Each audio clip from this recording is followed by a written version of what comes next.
салому алейкум тамошобинон муҳтарам. Нашри навбати барномаи иттилоъоти ахборро аз телевизиони Тоҷикистон мустақиман манзури шумо мегардонем. Дар студия Оишаи Саттор.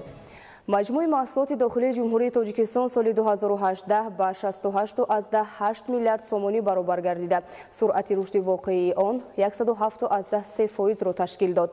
همچنین در قیاس به سال 2017 صنعت مملکت 11%، کشاورزی 4%، گردش سودا بیش از 15%، مبلغ گذاری به سرمایه اساسی از حساب تمام سرچشمه‌های مبلغ گذاری زیاده از 7%، گردش سودای خارجی 6.3% و خدمترسانی پولکی به اهالی به اندازه 12.1% افزایش یافته است. ادامه اخبار. تامین اهالی با آب تازه نوشاکی از مسئله‌های مهم رشد دهات بوده. در همه 14 جماعت دهاتی ناحیه باباجان غفورов ساختمان چاه‌های عمودی، حوض ذخیروی آب و قبورهای آب تامین کنی جریان دارند. در دایره این تدبیر در جماعت دهاتی اسفیسار ناحیه بیش از 50% عائله‌ها با آب تازه تامین شدند. گزارش روزعلی رحمان و الیاسی باباجان. در بنیاد اینفراساختار تامین آب نوشاکی در دهات ناحیه باباجان غفورов در برابر تطبیق لایحه‌های سرمایه‌گذاری، همکاری مقامات اجرایی حاکمیت دولتی محلی با بخش خصوصی و جامعه‌های شهروندی ثمره می‌دهد. از حساب اجرای بر علاوه بودجت ناحیه با روانه نمودن 1.8 میلیون سومانی قبورهای قطرشان گوناگونی پلی اتیلنی استحصال وطنی خریداری و به همه جماعت دهاتی ناحیه دسترس کرده می‌شود. در ساختمان و از نوسازی انشاءات آب نوشاکی با سهم کمیته محله‌ها در دهه‌ها با جلب تکنیکی و تجهیزات متخصصان ساحه چاه‌های عمودی و حوض‌های آب جمع‌کنی ساخته و برقرار، خط‌های نوی آب نوشاکی بنیاد در محله و هر یک حولی نقطه آبگیری تامین می‌گردد. با درک دسترسی به آب تازه آشامیدنی که مسئله مهم اجتماعی عامل سالمی اهالی میباشد، در ناحیه باباجان غفورov دیگر تدبیرهای تحکیم و نوسازی اینفراساختار آب نوشاکی دهات عملی کرده میشود. در دایره همکاری مقامات اجرایی حاکمیت دولتی محلی با بخش خصوصی در اساس قرار و شرطنامه در برقرار نمودن چاه‌های عمودی موجوده حدود جماعت دهاتی اسفیسار جمعیت دارای مسئولیت محدود بلال 2017 سهم می‌گذارد. شبکه آبرسانی دهه در نتیجه استفاده و بیکارستی طولانی فرسوده شده، صاحبکاران قبورهای آبرسانی را به مسافه 11 کیلومتر از حوض ذخیروی در شبکه اساسی و خط‌های آبرسانی به محله و حولی‌های اهالی نوسازی نمودند. برای این از قبورهای پلی اتیلنی قطرشان از 160 تا 20 میلیمتر استفاده نمودند که قسم اساسی استحصال کارخانه‌های ولایت سوخت میباشند. با اجرای قسم کارهای ساختمان و برقرارکنی در دهه اسفیسار بیش از 190 عائله شبانه روزی با آب نوشاکی تامین کرده شدند که بیش از 40% اهالی جماعت دهات را تشکیل میدهند. یکی از هدف‌های امروزی ما این برای تامین نمودن اهالی با آب نوشاکی تازه میباشد. در جماعت دهاتی اسفیسار زیاده از 42,000 اهالی زندگی داشته. 7 دهه عبارت می باشد. چندین سال آب انبار خواجگی جمعه در موازنت جماعت دهاتی اسفیسار بود، کار ناشایان بود و اهالی آب تازه که تامین نبود. اقتدار لایحه‌ای آبرسانی از چاه عمودی و حوض ذخیروی جماعت دهاتی اسفیسار در یک سال 560 مکعب متر بوده. کارهای ساختمان و نوسازی شبکه آبرسانی در دیگر سمت محله‌های دهه از جانب شرکت بلال 2017 در همکاری با مقامات اجرایی حاکمیت دولتی ناحیه باباجان غفورov ادامه دارد. تا این دم در کوچه‌های حیات نو، حقیقت، وطن، بوستان و عبدالرسول ناظرov قبورهای پلی اتیلنی عوض کرده شد. در دوام کارهای اجرا شده زیاده از 197 خواجگی جماعت با آب نوشاکی 24 ساعت تامین کرده شد. جمعیت دارای مسئولیت محدود بلال 2017 تا 30 سالگی استقلالیت دولتی جمهوری تاجیکستان پره با آب نوشاکی تامین نمودن جماعت را به نقشه گرفته است. پورا با آب تازه نوشاکی تامین نمودن اهالی جماعت دهاتی اسفیسار در دایره استقبال جشن 30 سالگی استقلالیت دولتی و سالهای 2019 2021 سالهای رشد دهات، سیاحی و هنرهای مردمی عملی می‌گردد. موضوع دیگر در شهر و ناحیه‌های ولایت ختلان در سمت حفظ حقوق استعمال کننده تدبیرهای ضروری عملی کرده می‌شوند. بخشیده به روز عمومی جهانی حقوق استعمال کنندگان در ولایت ختلان واخوری و صحبت‌های سودمند و تدبیرهای تبلیغاتی گذرانیده شدند. گزارش خبرنگاران ما. صفرنوکی و بی‌خطری مواد استعمالی و پیشگیری پیشنهاد محصولات شبهه‌ناک به سالمی انسان زیان‌آور از وظیفه‌های اولین درجه ریاست کمیته امنیت بی‌خطری در ولایت ختلون ارزیابی می‌شود. سالمی جامعه از استعمال غذای دارای طلبات معیارهای استاندارد مربوطی دارد، ولی در بسیار حالت‌ها مشاهده می‌گردد که صاحبکاران و تاجران به خاطر درآمد هر گونه مواد خوراکی پس‌صفت و زیان‌آور به سلامتی انسان را به فروش می‌برند. نمایندگان ریاست کمیته امنیت بی‌خطری در ولایت ختلون با مقصد پیشگیری از چنین حالت‌ها در یکجایی با متخصصان ساحه چاره‌بینی‌های یکجایی تشکیل کرده با صاحبکاران و فروشندگان بازارها کارهای مقصدناک فرماندهی انجام می‌دهند. در روز بین‌المللی حمایت حقوق استعمال کنندگان که همساله 15 مارس قید کرده می‌شود، با اشتراک سرداران کمیته‌های بی‌خطری عضوقواری در شهر و ناحیه‌های ولایت جمع آمد برگزار گردیده مسائل‌های نگهداشت سلامتی مردم، جلوگیری از فروش مواد خوراکی زیان‌آور، برای ماندن نظارت همیشگی از محصولات زود ویران شونده و فعالیت خوبی آزمایشگاه‌های بازار و مرکزهای تجارت را مورد بررسی قرار دادند. این آزمایشگاه مجهز جمعیت دارای مسئولیت محدود بازار فراوان شهر بختر است که همه روزه در همکاری با صاحبکاران مواد خوراکواری به بازار وارد شونده را مورد تشخیص قرار می‌دهند. شرایط هست که ما همین محصولاتی که به بازار وارد کرده می‌شود ما از تشخیص گذرانده بعد خلاصه تشخیص داده می‌توانیم. ریاست کمیته بی‌خطری عضوقواری در ولایت ختلون پیوسته حالت بیطاری، طلبات فیتوسانیتری، تازگی و وضع پیشنهاد مال و محصولات را تحت نظارت قرار داده. به صاحبکاران علاهیده که به قاعده ویرانکنی راه می‌دهند سندها ترتیب داده جریمه ها می‌ستانند. علف‌هایی که به سلامتی فایده‌آور باید که ما بفهمیم که کدامش برای ارگانیسم ما در کار است، کدامش برای ارگانیسم ما در کار است، باید که از بازارها چیکار کنیم، خریداری کنیم. در جمع آمد به صاحبکاران و مال استحصال کنندگان وطنی از جانب ریاست کمیته بی‌خطری در ولایت ختلون افتخارنامه‌ها تقدیم کرده شد. طور تاکید گردید همین گونه سنجش‌های عمومی به خاطر حفظ سلامتی مردم در دیگر مرکزهای تجارت و شهر و ناحیه‌های ولایت گذرانیده می‌شود. تعمیر میدان ورزشی، افتتاح چند انشاءات نو، شینانیدن گل و بوته‌های آرایشی و سایه افکن و نصب شعار و آویزه‌های تجسم کننده هویت ملی در دایره آمادگی‌ها به جشن نوروز در ناحیه فیض‌آباد سرعت می‌گیرد. در تدبیرهای آبادانی ساکنان محل با شرکت نمودن در حشر دسته‌جمعانه سهم می‌گذارند. گزارش در این خصوص. айни замон омодагиҳо барои дар сатҳи баланд таҷлил намудани ҷашни наврӯз ба таври дастҷамъона ҷараён дорад. сокинони соҳибкорони ноҳияи файзобод талош доранд барои дар сатҳи баланд ҷашн гирифтани наврӯз фаъолона саҳмгузор бошанд. зеро тозаву озода намудани маҳалли зист, шинондани ниҳоли дарахтони ороишию сояафкан ва вусъат додани корҳои саҳроӣ аз ҷумлаи фазилатҳои неки наврӯзи аҷам маҳсуб меёбад. ҷашни наврӯз барои мо бедоршавии табиат, вақти кишту кор, вақти тозагӣ, вақте ҳаст ки мардуми бошарафи ноҳияи файзобод аллакай аз рӯзҳои аввали баҳорӣ бо самар истифода бурда дарахтшинонӣ, тоза нигоҳдорӣ ба дигар корҳои зироатӣ машғул мешаванд. дар рӯзҳои баҳорӣ дар марказ ва деҳоти ноҳияи файзобод тақрибан 10 иншооти хурду калон мавриди истифода қарор мегирад. ифтитоҳи иншооти муосир ба беҳтаршавии таъминоти аҳолӣ бо оби нӯшокӣ, таъсиси ҷойҳои нави корӣ ва беҳтар шудани сатҳи хизматрасониҳо ба мардум имкон фароҳам меорад.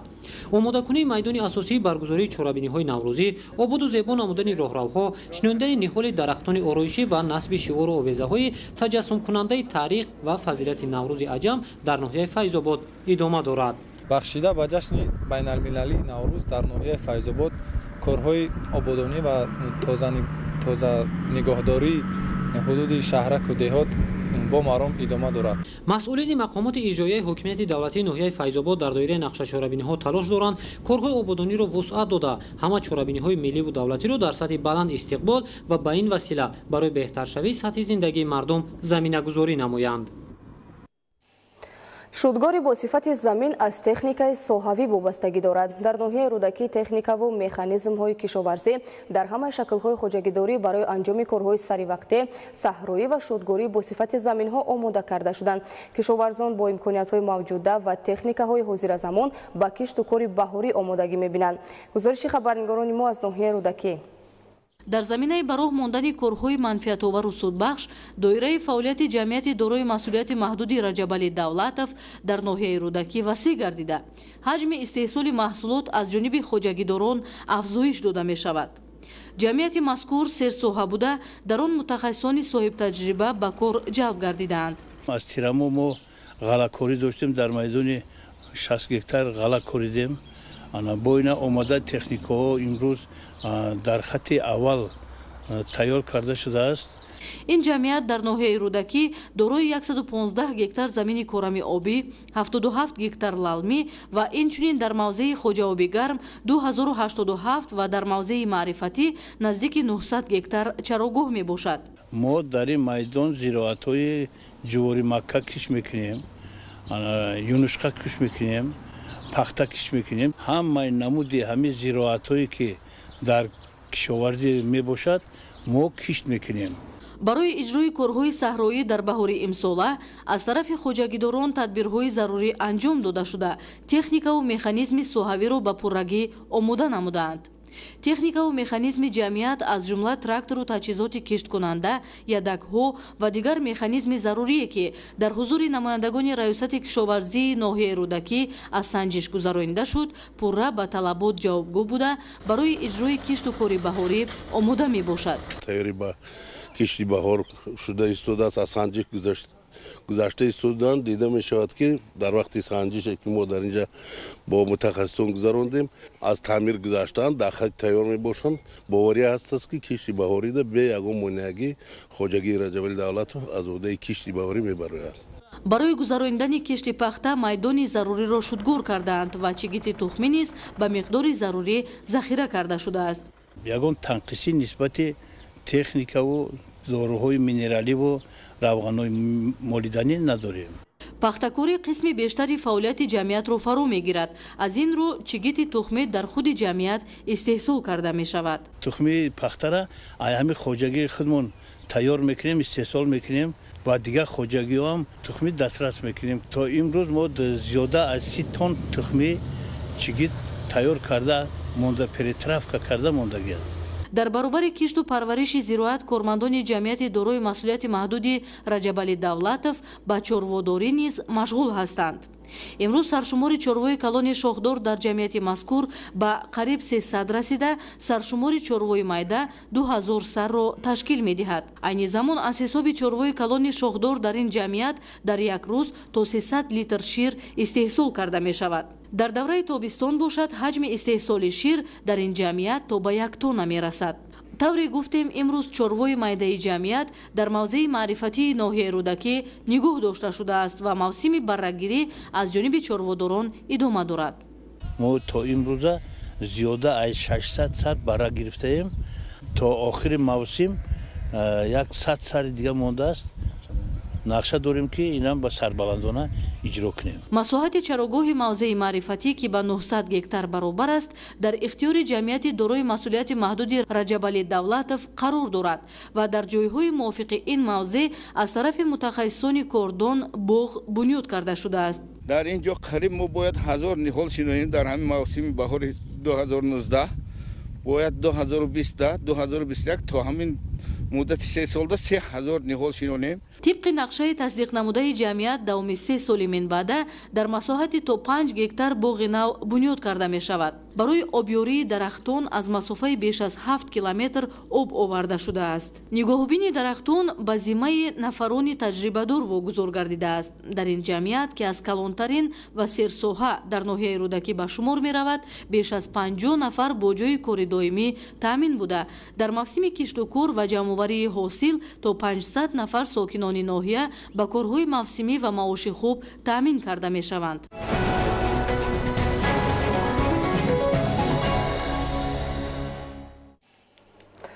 برنامه اطلاعاتی اخبار را ادامه می‌دهیم. کالج طبی ناحیه رشت اساساً کادرهای میانه طبی را برای مؤسسه‌های تندرستی ناحیه‌های وادی رشت تیار می‌کند. عین حال در این مکان کسب آموزی 769 نفر دانشجو از روی 2 اختصاص به تحصیل فرا گرفته شدند. گزارش ایجگل محمود از ناحیه رشت. مؤسسه دولتی کالج طبی ناحیه رشت در پرتو دستور پرزیدنت جمهوری تاجیکستان پیشوای ملت محترم امامعلی رحمان با مقصد تربیت کادرهای میانه طبی از حساب ختم کردگان مؤسسه های تعلیمی ناحیه های منطقه رشت و سنگوار بنیاد شده است.